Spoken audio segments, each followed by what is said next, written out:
Hello and welcome to ZB Language Lab. This is Zafar.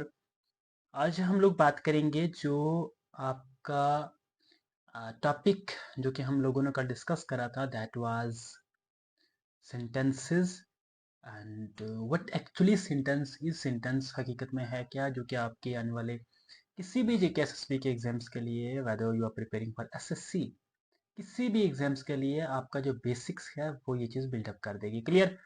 तो उसके लिए हम लोगों ने फर्स्ट ऑफ ऑल बात करी थी सेंटेंसेस क्या चीज़ होती है। आज वक्त आ चुका है सेंटेंसेस की टाइप्स को डिस्कस करने का। क्लियर है जी? सेंटेंसेस की टाइप्स में हम लोग क्या डिस्कस करेंगे, हम लोग देखेंगे कि क्या एक सेंटेंस सिंपल हो सकता है।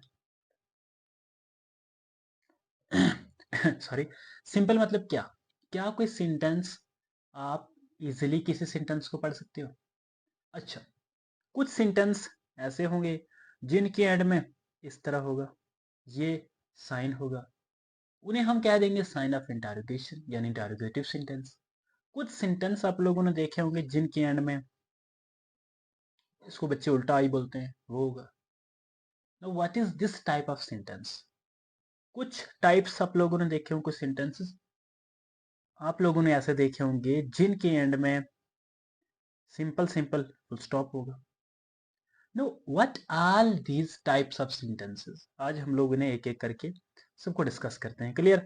फर्स्ट ऑफ ऑल यहाँ पे हमारे पास आ जाता है डिक्लेरेटिव सेंटेंस। देखो यार, आपने पहले कभी पढ़े हों या ना पढ़े हों, फॉर एग्जाम्पल आपने पहले पढ़ा होगा सर डिक्लेरेटिव सेंटेंस वो होता है जिसमें कोई स्टेटमेंट दी जाती है और स्टेटमेंट के एंड में फुल स्टॉप होता है और फुल स्टॉप नहीं कभी कभार साइन ऑफ इंटरोगेशन होता है। आज मैं ऐसी टेक्निक, ऐसा एक बेसिक पॉइंट बताऊंगा ताकि जैसे ही आप देखें कभी भी कहीं पे भी आपको सेंटेंस दिखे, आप चुटकियों में बिना उस सेंटेंस को पूरे को पढ़े, आप एक बार देखेंगे ये सेंटेंस कौन सा है, एकदम आपको पता चल जाएगा। Yes, this is the difference between imperative and that's your declarative sentence. Clear? चलो, फर्स्ट ऑफ ऑल हमारे पास है डिक्लेरेटिव सेंटेंस। देखो, एक पॉइंट में आपको बता दूं, ऐसा सेंटेंस जिसके बोलने से सामने वाले बंदे पे कोई एक्शन ना पड़े। कुछ समझ आई नहीं ना? फॉर एग्जाम्पल, ऐसा सेंटेंस, फॉर एग्जाम्पल मैंने आपको कुछ सेंटेंस बोला, मैंने आपको कहा क्या आप मुझे मोबाइल फ़ोन दे सकते हैं, can you give me your mobile phone either. और मैंने आपको बोला do you have a pen, क्या आपके पास पेन है। जस्ट ऑनेस्टली बताएं मुझे, क्या आप इसका आंसर देंगे, आप बोलेंगे यस और नो। तो ऐसा सेंटेंस जिससे सामने वाले बंदे को आंसर देना पड़े या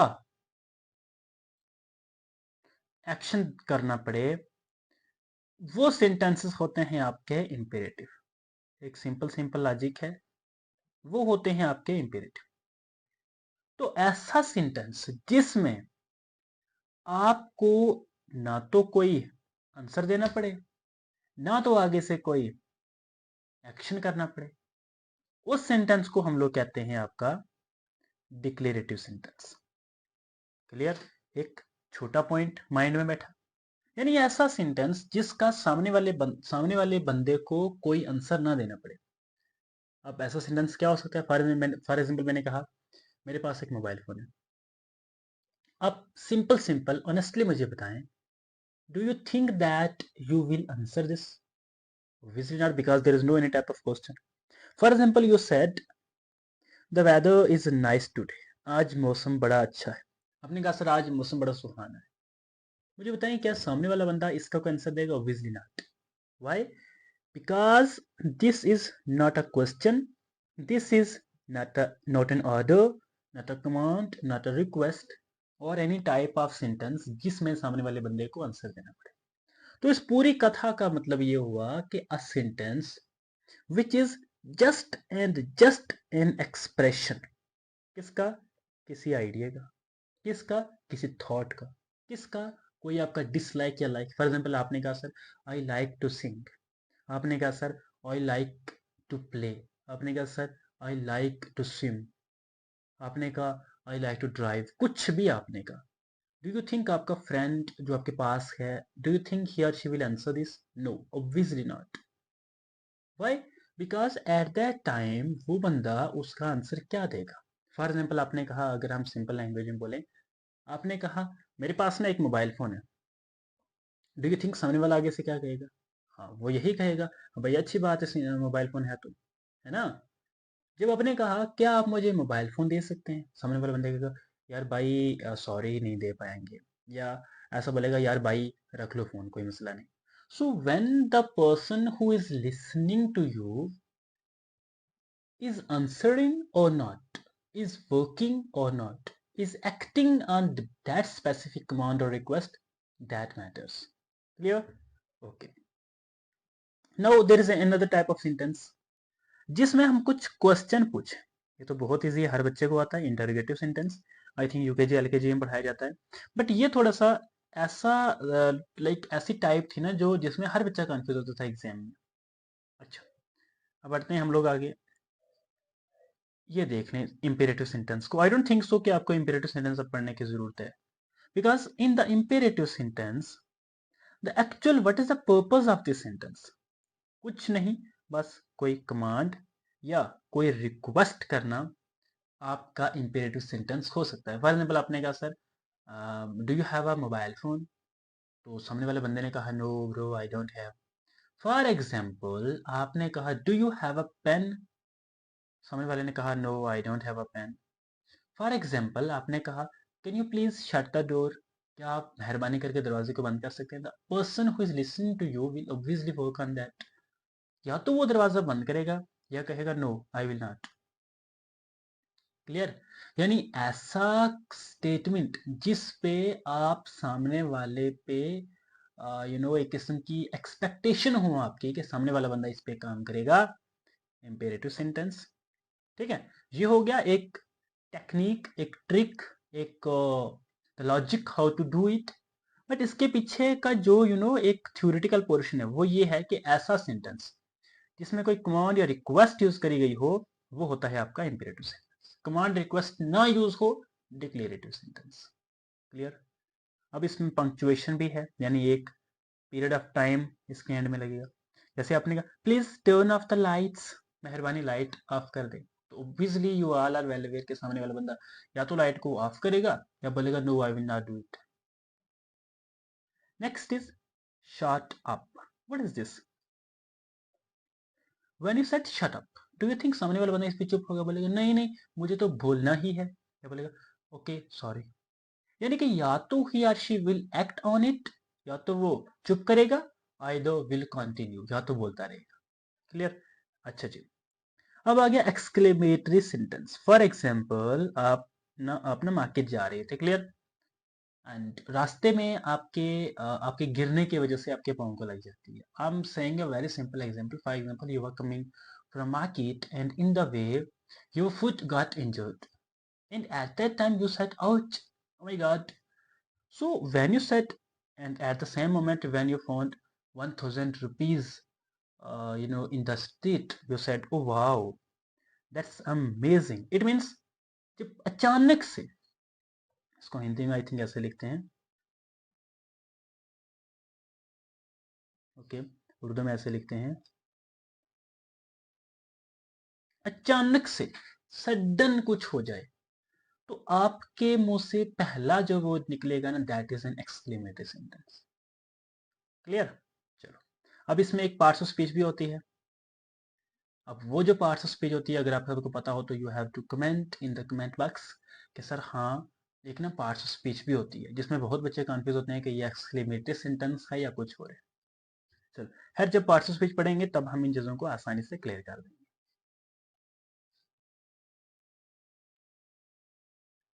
अच्छा, यहीं पे हैं। अब इसके अलावा 2 से 3 शायद पार्ट्स ऑफ स्पीच कुछ और यहाँ पे, no sorry, types of sentence यहाँ पे पेंडिंग है, नोट्स में एडिट नहीं है तो हम कर देंगे। इसके अलावा ऐसा सेंटेंस, जैसे एक सेंटेंस होता है नेगेटिव।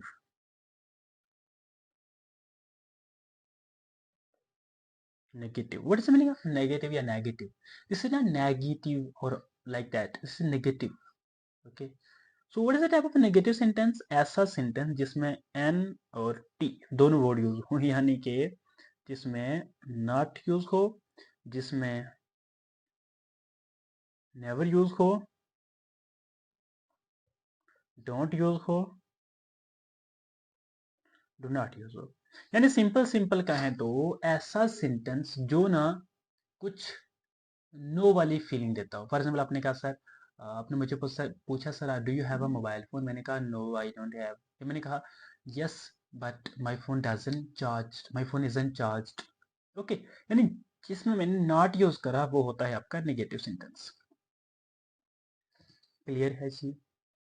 चलो अब नेक्स्ट सेंटेंस, कुछ और सेंटेंसेस भी होते हैं जैसा कि आपके पास है सिंपल सेंटेंस, यानी ये ना सेंटेंस का स्ट्रक्चर बताते हैं कि एक्चुअल में ऐसा सेंटेंस जो एक सिंपल सेंटेंस हो, डिक्लेरेटिव सेंटेंस हो, डिक्लेरेटिव सेंटेंस का स्ट्रक्चर क्या हो सकता है।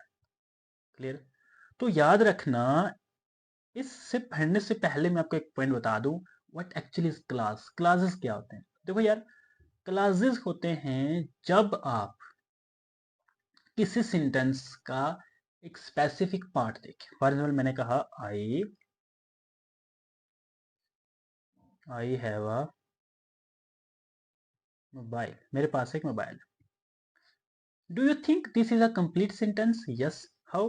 Because we are seeing subject and verb and object. But honestly tell me, क्या जो ये सेंटेंस का स्ट्रक्चर है, अगर ये हाफ होता तो क्या? फॉर एग्जाम्पल आई हैव सिर्फ यही होता, या हैव आ इतना ही होता, आई दो आ मोबाइल इतना ही होता। तो ये जो मैंने तीन पार्ट कर दिया ना, फॉर एग्जाम्पल यहाँ से अगर हम इसका थोड़ा सा कलर चेंज करें, वन सेकेंड। चलो अगर हम इसको सिर्फ इतना ही पार्ट देखें, आई हैव, तो ये भी अपने आप में क्या है? ये भी अपने आप में क्लास है। Have is also a class, mobile is also a class.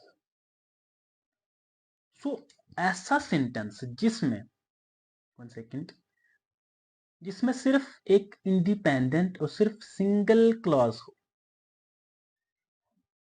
That is your simple sentence. तो ऐसा सेंटेंस जिसमें एक क्लास नहीं बल्कि दो क्लास हों, और वो भी इंडिपेंडेंट। यानी अगर एक सेंटेंस है आई हैव अ पेन, ऐसा सेंटेंस जिसमें सब्जेक्ट हो, वर्ब हो, ऑब्जेक्ट हो, वो होता है अपने आप में एक कंप्लीट और इंडिपेंडेंट क्लास। और ऐसा सेंटेंस जिसमें फॉर एग्जाम्पल एक और हो, नाटा मोबाइल, ऐसा सेंटेंस जो अपने आप में पूरा सेंस नहीं दे रहा, वो होता है आपका डिपेंडेंट। यानी ये उस सेंटेंस पे पूरा dependent. Dependent means for example this sentence is unable to work, ये सेंटेंस खुद काम नहीं कर सकता अगर इसके साथ ये सेंटेंस नहीं होगा। तो फॉर एग्जाम्पल आप कहेंगे I have a pen not a mobile phone, तो कंप्लीट सेंटेंस। तो ये जो नाटा मोबाइल फोन, आप ऐसे मार्केट में जा रहे थे, आपने किसी को कहा hello hi how are you not a mobile phone, क्या तब यहाँ पे इसका कोई सेंस बनता है? तो विजली नहीं। आपने कहा हेलो हाय कैसे हो, नाटा mobile phone, this does not have a single level of sense. तो ऐसा सेंटेंस जिसका अकेला बिना किसी कंप्लीट सेंस के उसका फॉर एग्जांपल 3 to 4 वर्ड्स का कोई सेंस न बनता हो, वो होता है आपका डिपेंडेंट सेंटेंस। जिसका कुछ सेंस बनता हो वो होता है आपका independent. Now there is a big confusion among students will be कि सर हाउ टू सी, कैसे देखें कि कौन सा सेंटेंस डिपेंडेंट है और कौन सा डिपेंडेंट नहीं है। फॉर एग्जांपल एक सेंटेंस है शी, वन सेकेंड, एक सेंटेंस है she reads books. Do you think she reads books is a complete sentence? हम यहाँ पे लिखते हैं सब्जेक्ट, वर्ब लिखते हैं, ऑब्जेक्ट लिखते हैं। ऐसा सेंटेंस जिसमें सब्जेक्ट हो, वर्ब हो, ऑब्जेक्ट हो, ये होता है आपका इंडिपेंडेंट सेंटेंस। ऐसा सेंटेंस जिसमें सिर्फ वर्ब या ऑब्जेक्ट हो वो होगा आपका डिपेंडेंट सेंटेंस। ऐसा सेंटेंस जिसमें सब्जेक्ट और ऑब्जेक्ट हो वो भी होगा आपका डिपेंडेंट सेंटेंस। क्लियर? चलो, तो ऐसा सेंटेंस जिसमें एक कंप्लीट सेंटेंस हो वो आपका होता है सिंपल सेंटेंस। दो कंप्लीट सेंटेंस हो और मे बी आपस में कोई कनेक्टिविटी हो यानी सेमीकोलन हो गया, ऐसा कोई सिग्नेचर साइन जिसमें जो दोनों सेंटेंस को कनेक्ट करता हो उसे हम कहेंगे कंपाउंड सेंटेंस। ठीक है, तो कोई ऐसा सेंटेंस जिसमें एक इंडिपेंडेंट सेंटेंस हो प्लस एक डिपेंडेंट क्लॉज हो या डिपेंडेंट सेंटेंस हो जिसे हम कहेंगे that is your complex sentence. For example आपने कहा sir I have a book but I don't know the name of the writer. खैर ये थोड़ा लंबा सेंटेंस हो जाएगा। You will say I have a book not a mobile phone to read to play YouTube. Okay ना, मेरे पास mobile phone नहीं है ताकि मैं यूट्यूब प्ले करूँ और एनीथिंग। आई हैव सिंपली आप कहेंगे I have a mobile phone, I have a book sorry. तो I have a book, I have में क्या हो गया, सब्जेक्ट हो गया आई, वर्ब हो गया हैव एंड ऑब्जेक्ट हो गया बुक। कंप्लीट बात, यहाँ तक सेंटेंस हो गया इंडिपेंडेंट। यहाँ पे आ जाओ, देन आपने कहा not a YouTube. Not is what, कुछ नहीं है, एक टाइप है सेंटेंस की। आ हो गया, ये भी कुछ नहीं है, ये आर्टिकल है यानी सब्जेक्ट वर्ब ऑब्जेक्ट इन तीनों में से कुछ नहीं है। और YouTube not a mobile phone हो गया टू प्ले यूट्यूब और एनीथिंग। नॉट अ मोबाइल जो है वो क्या है आप में आपका ऑब्जेक्ट। बट जो आपका ऑब्जेक्ट है ना सिर्फ, तो ये हो गया डिपेंडेंट। जो सब्जेक्ट ऑब्जेक्ट है ये हो गया आपका इंडिपेंडेंट। आपने बोला sir although it was raining we went for a walk. देखो यार, ऑल्दो लगा यहाँ पे यानी हालांकि बारिश हो रही थी तब भी हम भी वेंट फॉर अ वॉक, हम वॉक के लिए गए। या सेंटेंस को अगर आप और सिंप्लीफाइड सेंस में पढ़ना चाहते हो आप बोलोगे ऑल्दो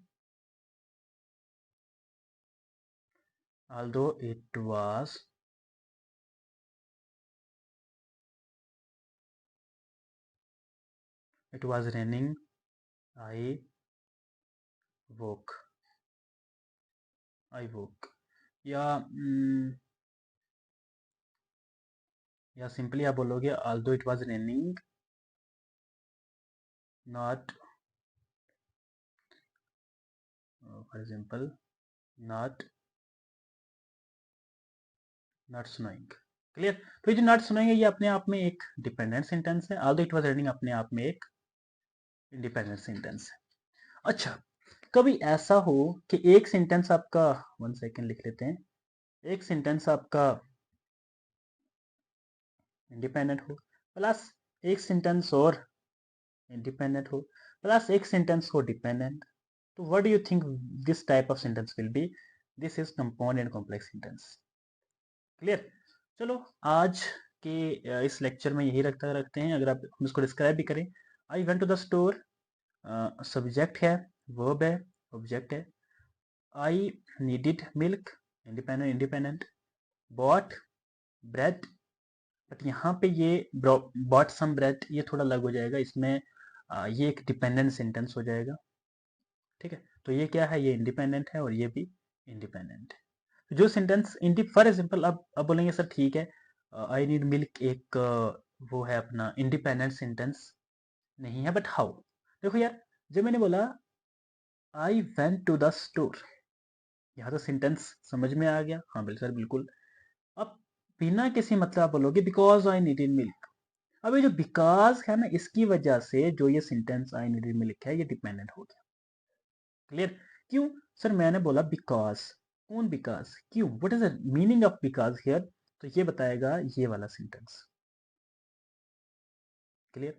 देन मैंने कहा आई आल्सो, आल्सो लगता है और तो और यानी एडिशनली। तो एडिशनली मतलब क्या, कुछ पहले हुआ होगा, इस वजह से कुछ पहले हुआ वो सेंटेंस इसमें इंक्लूड करने की जरूरत है। इसलिए ये वाला सेंटेंस जो है वो ये भी अपने आप में डिपेंडेंट है। किस पे डिपेंडेंट है? वन सेकेंड, ये क्या कह रहा है? तो ये सेंटेंस कह रहा है कि भाई मैं ना डिपेंडेंट सेंटेंस, और मैं किस पे डिपेंडेंट हूँ? I went to the store. Clear है? चलो जी। अच्छा, तो यहीं तक रखते हैं यार आज का ये कार्यक्रम, आज का लेक्चर। अगर आपको चीज़ें पसंद आ रही हैं, कोशिश करें चीज़ों को शेयर करने की, कंटेंट को शेयर करने की, and as soon as possible हमारा ये डेली का जो ये लेक्चर सीरीज होगा पूरा कंप्लीट सेट होगा ग्रामर का, बेसिक से एडवांस लेवल तक पिकअप करा जाएगा। वो कंसेप्ट बताऊंगा जो कभी नहीं पढ़े होंगे। Okay, so you must be connected with the channel and do subscribe us and do share the videos among your friends.